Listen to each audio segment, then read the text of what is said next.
Setelah kemerdekaan Indonesia, pada tanggal 21 Oktober 1945, kapal perang HMS Tromp yang dinahkodai Kolonel Laut Stamp bersandar di pelabuhan Tanjung Pandan. Dalam kapal perang tersebut, ikut serta tentara NICA yang dipimpin oleh Mayor Textor. Setibanya di Tanjung Pandan, tentara NICA langsung menduduki kantor polisi, tangsi militer, kantor telegraf, dan rumah sakit. Mereka juga melakukan penjagaan ketat tempat-tempat yang mereka anggap strategis. Tindakan paling menyakitkan rakyat adalah sikap tentara NICA menurunkan bendera merah putih di depan kantor polisi dan kantor telegraf. Dikarenakan hal tersebut, diutuslah Mat Daud Malik ke Tanah Jawa untuk meminta bantuan senjata dan melapor ke kantor pusat atas kedatangan Belanda. Karena hal tersebut, Belanda melakukan penangkapan para pemimpin pejuang, yaitu Mahran sebagai ketua PMI dan Abu Hasan pada 9 November 1945. Tidak hanya itu, Belanda juga menangkap M. Saad, M. Said, dan Abu Bakar pada 15 November 1945.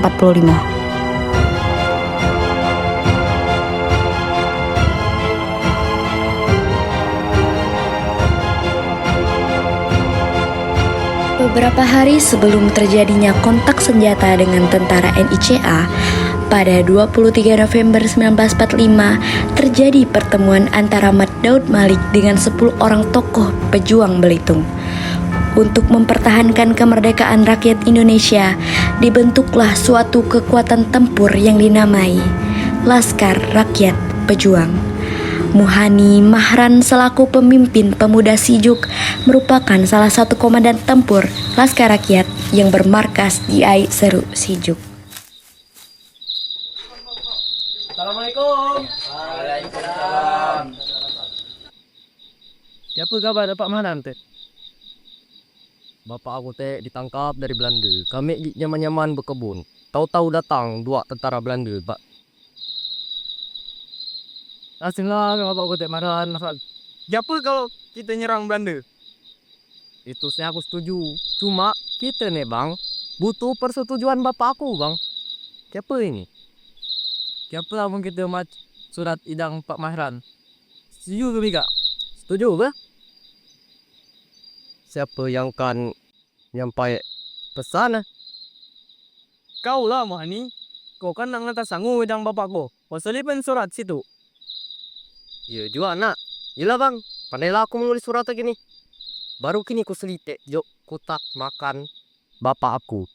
Di rumah ini, Muhani menuju ke hotel pantai atau markas NICA untuk menemui ayahnya. Dengan dalih mengantar rantang berisi nasi, Muhani menyelipkan surat berisi berita bahwa akan diadakan penyerbuan pada tanggal 25 November 1945. Hei, sini kamu. Ada apa, Tuan? Buatkan saya 3 gelas kopi. Kopi, Tuan. Ya, 3 gelas kopi. Baik, Tuan. Buatkah kami 2 gelas kopi juga?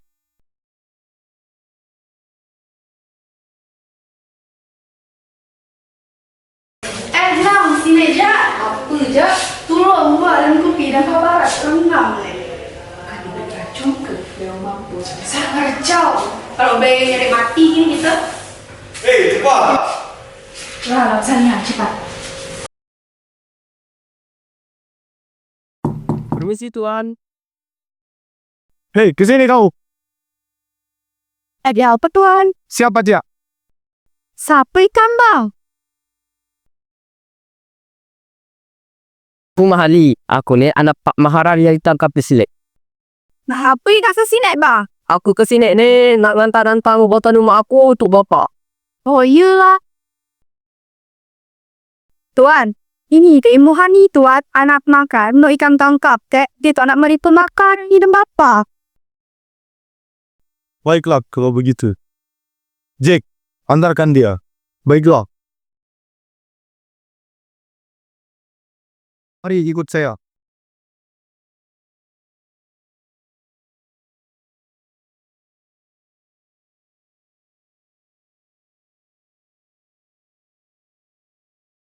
Assalamualaikum. Ada Pak Maharan ke? Waalaikumsalam. Mal ber di Pak Maharan, dia nak mencari. Ngapa kau kesini Mahani? Pak, ini ada titipan dari Mak untuk Bapak. Ina nak saya Mahani. Siapa? Setelah pengantaran surat itu, Muhani mendapat balasan surat dari ayahnya untuk tidak bertindak gegabah dan menunda melakukan penyerangan kepada Belanda.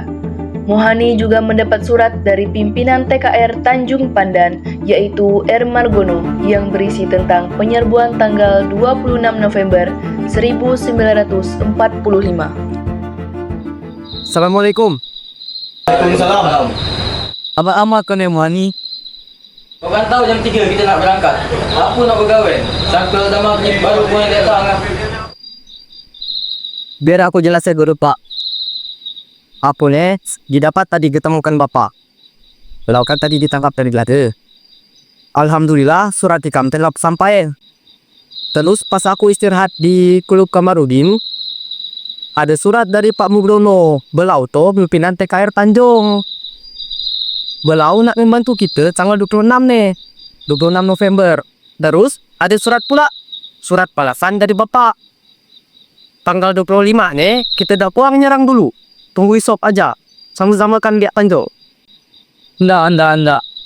Kita dah dapat norde isi surat tu. Bapak. Belau tu kan pimpinan kita. Berarti kita harus nurut akan belau tu.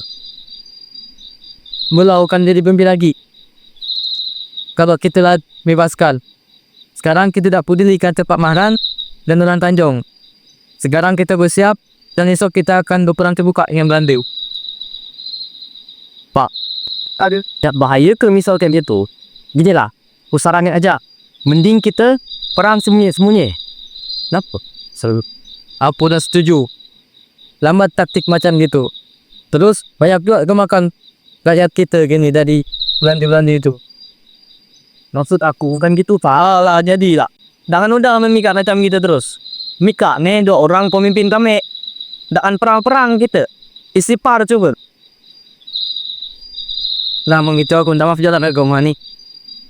Kau masa aku nak berdebat juga kan kau. Pukul kita kini jam 3 malam harus berperang kan Belanda. Makasih juga kawan-kawan ada hutang. Tinggal keluarga demi menantang maut. Kita tahu kita tak lihai dalam berperang. Tapi kita punya pertolongan dari Allah yang telah menyelesaikan misi kita. Aku minta maaf juga Pak ya. Orang membentak ke kamu. Sekarang kita lah sepakat Pak Maut ni jadi pimpinan kita. Aku sebagai komandan pasukan cuma memberi arahan. Mak Daud, tapi aku dengar ada mata-mata dari Belanda. Aku pun nak dengar juga akan berita itu. Kini kalau Muhani wajib beberapa pasukan kayak Rumika. Yang lainnya kita nyusul kayak Rumika.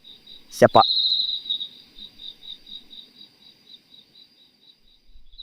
Melalui pertemuan itu, dibentuklah suatu kekuatan tempur yang dinamai Laskar Rakyat Pejuang atau setingkat Tentara Keamanan Rakyat di Jawa.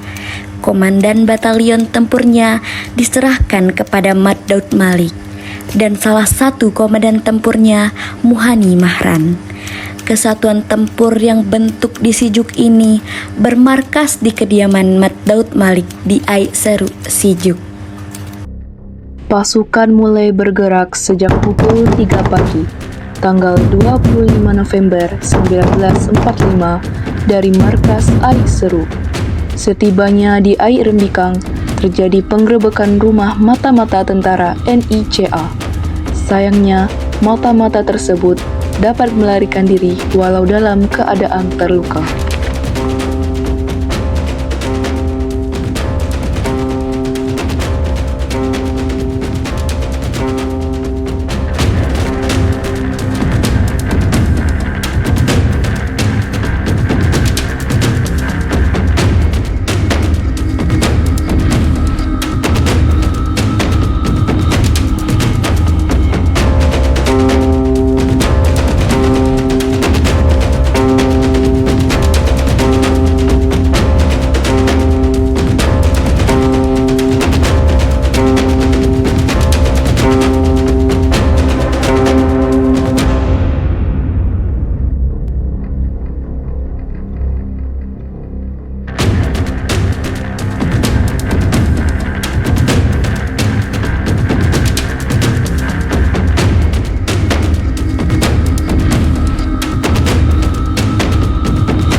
Melihat situasi pertempuran yang tidak menguntungkan, Muhani Maharan yang menjadi komandan pasukan memerintahkan pasukan melakukan perlawanan sambil bergerak mundur sampai ke wilayah Aik Mardau untuk kemudian mengkonsolidasikan kekuatan kembali.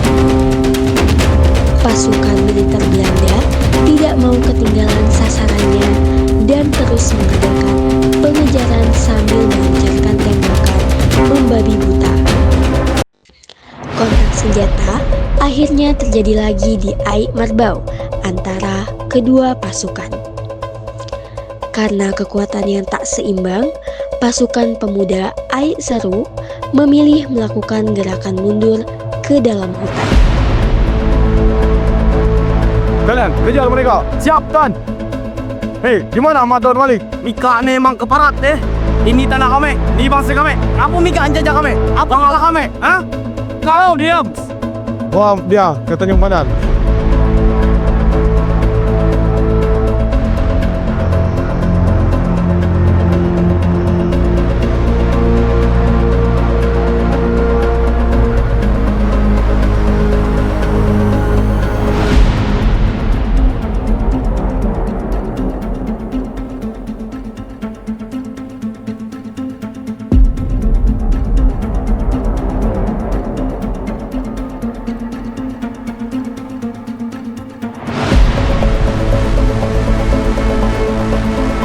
Pertempuran terus terjadi, hingga akhirnya pasukan Belanda terpukul mundur dan banyak yang meregang nyawa. Begitu juga dengan pasukan pejuang, Ahim dan Hayati Mahim tewas dalam pertempuran tersebut. Ahim dan Hayati Mahim dimakamkan selayaknya pahlawan. Saudara-saudari, tidak ada perang tanpa korban perang. Kita hari pun makan banyak nyawa, gitu juga kan Belanda. Artinya hari ini kita tak menang, kan tak juga kalah. Tapi satu hal yang aku yakin, generasi-generasi penerus kita tak akan kalah. Anak cucu kita pasti akan menang dalam hidupnya. Tapi perangnya generasi penerus kita bukan perang dengan senjata parang atau bambu runcing, tapi perangnya anak cucu kita adalah dengan hati nurani, kejujuran, akhlak mulia untuk melawan musuh yang tak sama dengan kita hari ini. Musuh anak cucu kita nanti adalah kebatilan, kebohongan dan ketidakadilan. Namun kita harus percaya dan menghargai perjuangan kita hari ini. Akhlak cucu kita akan menang melawan itu semua.